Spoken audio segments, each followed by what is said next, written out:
Hello, everyone. Welcome to your next session. It is my pleasure to introduce our next speaker today. We have Dr. Nels Lindahl, and he is the Director of Clinical Decision Systems at CVS Health. And today his talk is entitled Applied ML ROI, Understanding ML ROI from Different Approaches at Scale. Okay, Nels, you can join us here on the virtual stage. Okay, great. And can we hear you? Hello, Morgan. My first time using one of these new backgrounds, so it looks great. Looking great. Introducing me to it.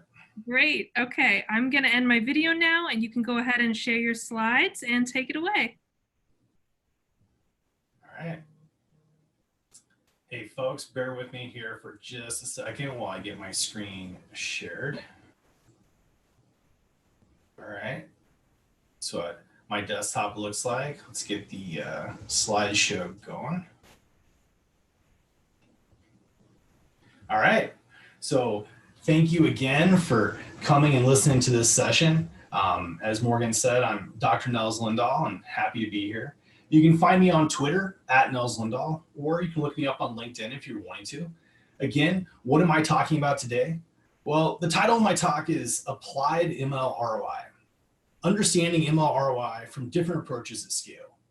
What exactly does that mean? Well, you'll find out in the next 30 minutes. So I got some papers here in front of me. So if you hear those rustling around, the joys of doing this virtually, it's a big adventure. So if there's one thing that you're going to take away from this 25 minutes with me, is that you really want to be strategic with your machine learning efforts. You want to have a machine learning strategy.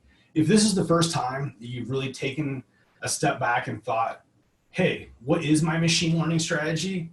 Then this talk is perfect for you. If you have a refined strategy and you kind of know what you're doing in the machine learning space, hopefully starting to focus in on the ROI will help you make some decisions along the way and help you move forward. So that's the number one thing to take away. And why do you want that strategy to be there? You want it to be ready to do things in a definable and repeatable way. That way, when you're doing and moving forward with machine learning, you can do things one step at a time. You can manage it, you can work with it, and you'll be able to get the same pattern of machine learning going for multiple different things. That way, when you start introducing different elements of machine learning to workflows, you can go ahead and get that benefit, not once, not twice, but over and over again. And that's where the strategy is going to help you get that little bit of ROI to help make things a positive use case for you. So this is the time to be planful. Your ML strategy cannot be a back of the desk project. A lot of times what you'll see when I talk to folks, there's one person that's really passionate about machine learning within the organization. And they're going to find something, they're going to work on something in their spare time and be able to start building out that model. They're using data in the right ways and they're making decisions. But the question is it linked back to something from a machine learning strategy, something the organization is attempting to do overall? And that's really kind of what we're digging into today. So it wouldn't be a talk from me without me giving this little bit of advice and counsel to folks as you think about it. Your strategy needs to be linked back to the budget and hopefully to a budget KPI. What does that mean? What is Nels talking about?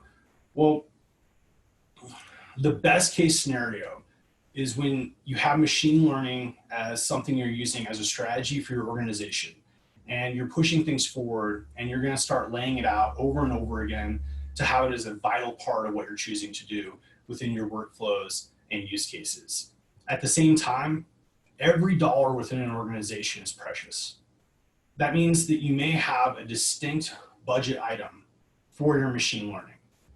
That budget item, what you really want to do is have a key performance indicator to either return on investment or some other way you're looking at what you're going to get from that machine learning.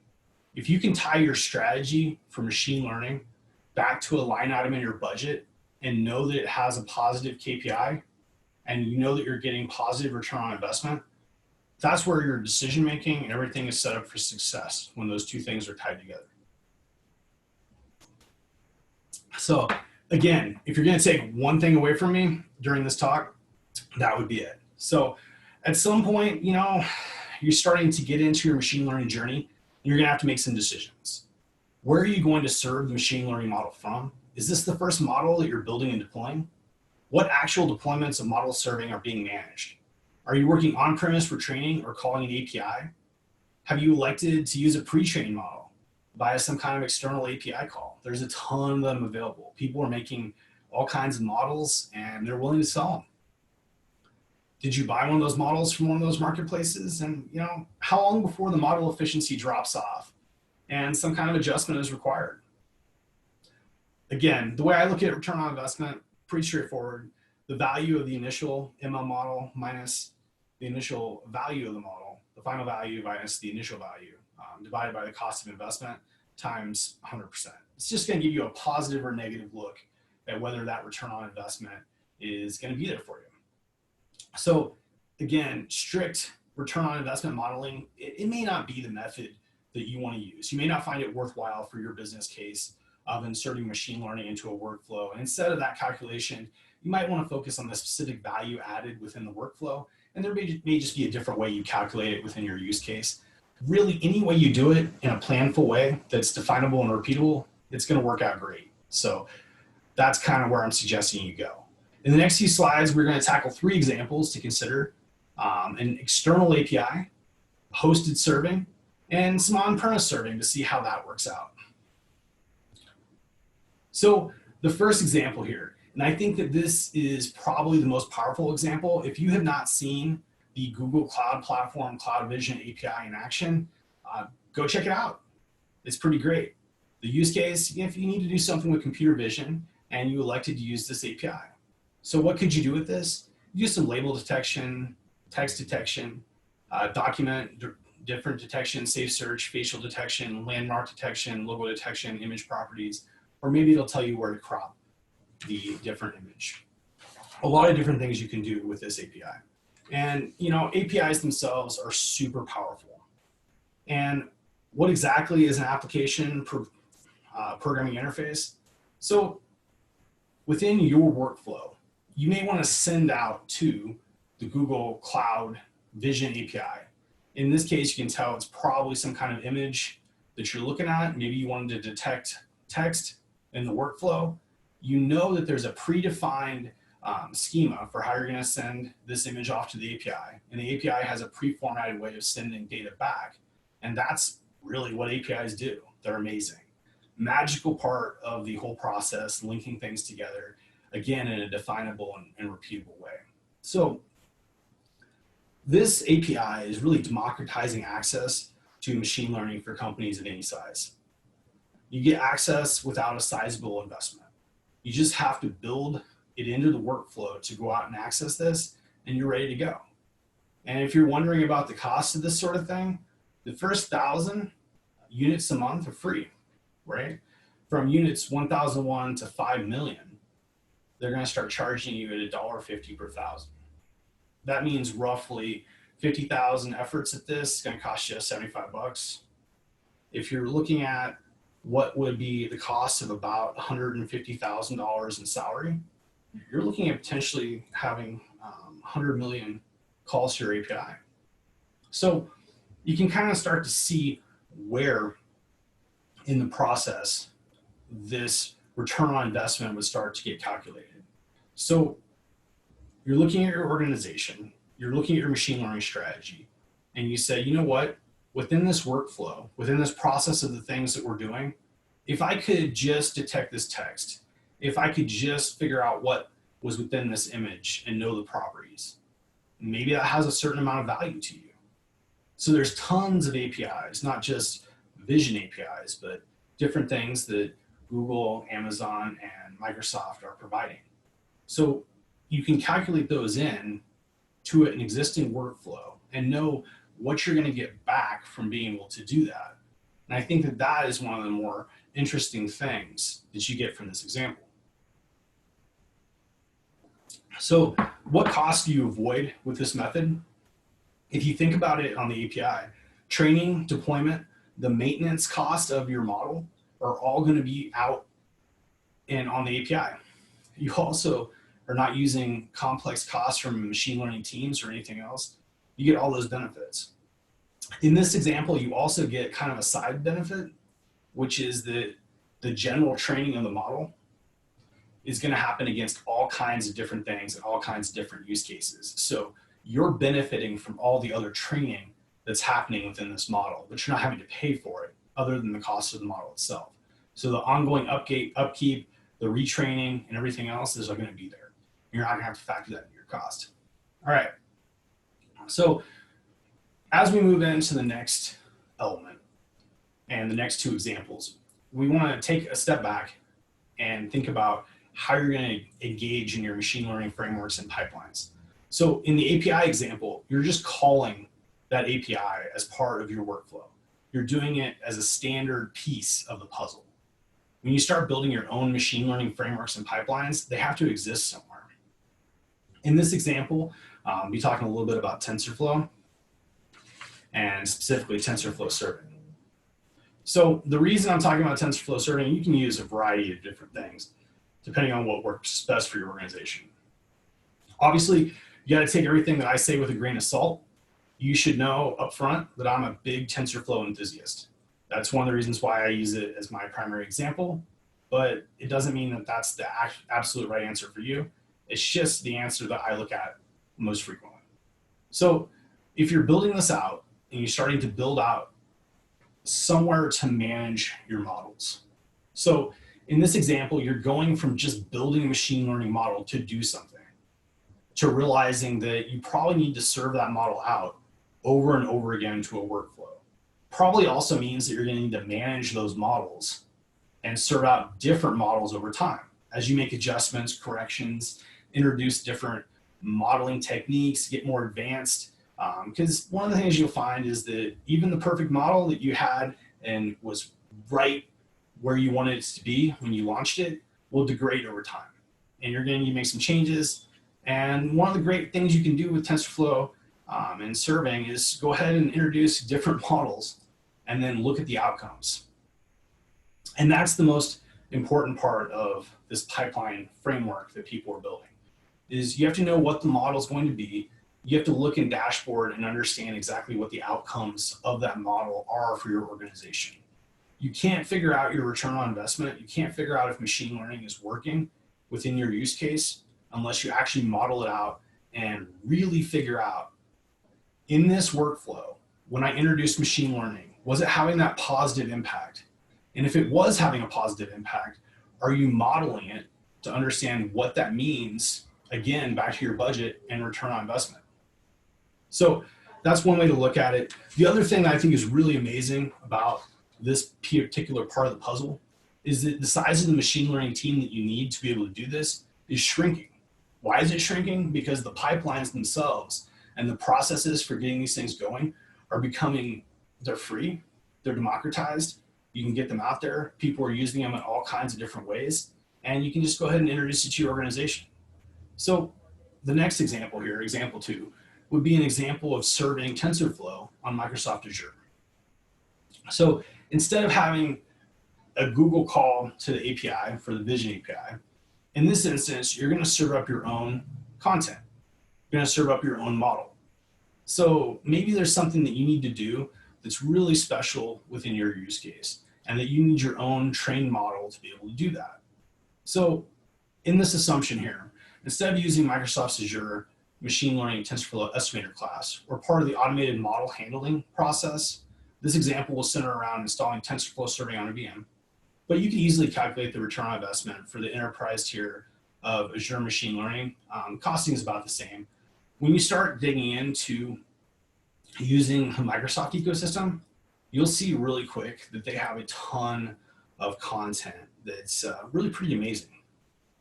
One of the pieces that I found the most interesting from studying Microsoft Azure was just the way they had set up the concepts and pipelines for the ML ops or running DevOps within their system. They had a lot of that built into the framework. And it looks like what they're pushing toward in their delivery is a lot of no code or drag and drop elements. And again, like I was kind of talking about before with the teams and the size of the teams you need to be able to do this, if you're able to use kind of no code, or if you have setups and things that are already built out for a pipeline, the folks that you need and the specializations you need to be able to do this drop off. And so you can really focus in on what you want to deliver, and the size of the team doesn't have to be very large. So in this use case, let's assume you're just getting a compute optimized high CPU to memory ratio Linux VM, maybe a F486 version 2. Running that for a month is going to cost you $545. If you install TensorFlow Serving and plan to use some GPU to update your model once, 32 hours of training is going to cost you about $126 within this model. That means on an ongoing basis, you're probably looking at $672. That's not a huge investment. Now, I did not take this out to the extreme to calculate what it would cost to really ramp up. But the idea here would be looking at what is the return on investment. So what would you need to get from introducing machine learning into your workflow to offset that cost? So you have to have a pretty constant way to look at that expenditure. And again, that's part of your overall machine learning strategy. And if you're being strategic, you have that machine learning strategy and you tie it back to your budget for what you can spend, and you're looking at it in this way, it may work out great and you may be able to add value to the organization. And I think when you do this, it demystifies machine learning as something that's just a back of the desktop type of exercise, or it's something that someone's doing as a project. When you look at it this way, it's something that's being introduced as a tool. It's part of something that's going to have value for the organization. And I think most importantly, it shows within the budget that you're treating every dollar as being precious. Now, what's probably more likely within your organization is that you're going to look at example 3. You're going to do some kind of TensorFlow serving on premise. So most of the time when I get to talk to folks that are starting this journey, they're looking at it as, hey, we're going to build it. We're going to recycle some boxes that we already have. We're going to start building that model. And eventually they go from just building models and looking at data and training to realizing they have to serve the model up.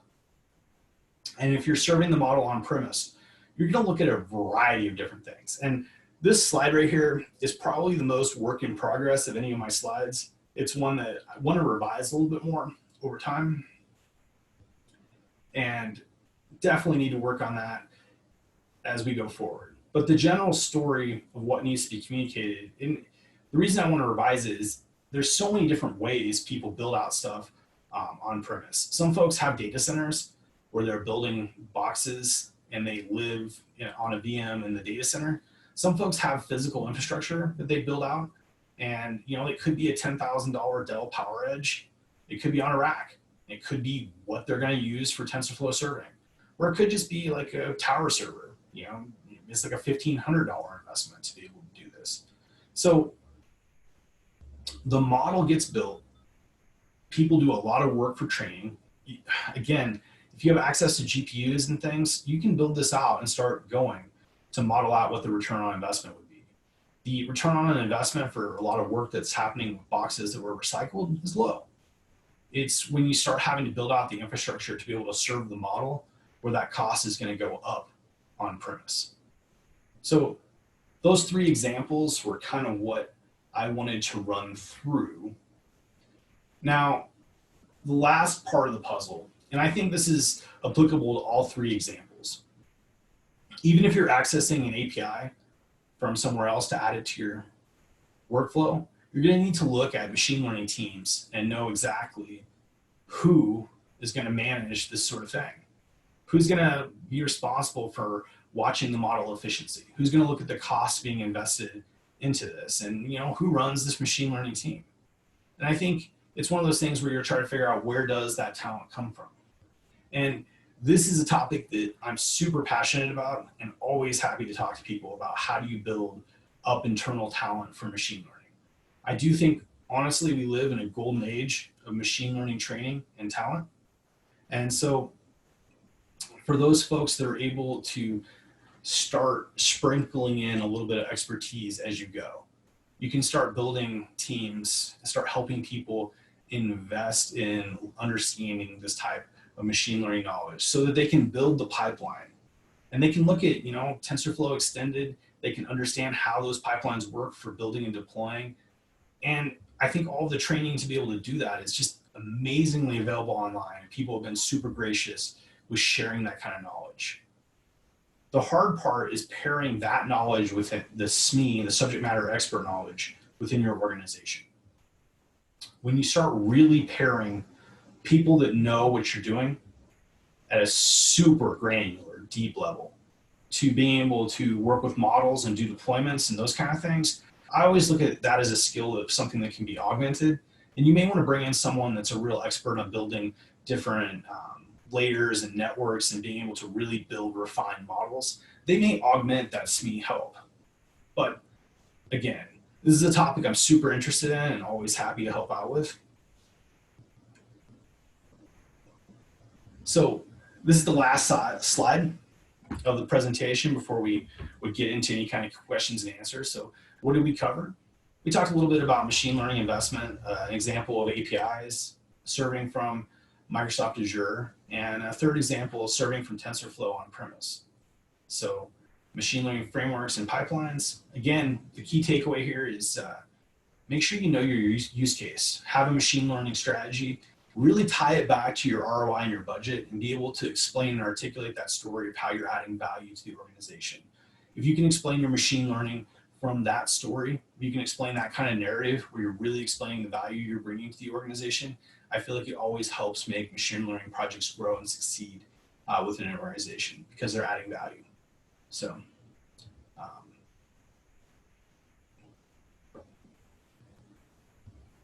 All right. Thank you so much. That was so great. Thank you. Okay, if you could close, your screen share and camera for a minute. Thank you so much. And everyone, please give Nels another virtual round of applause. I hope you enjoyed it.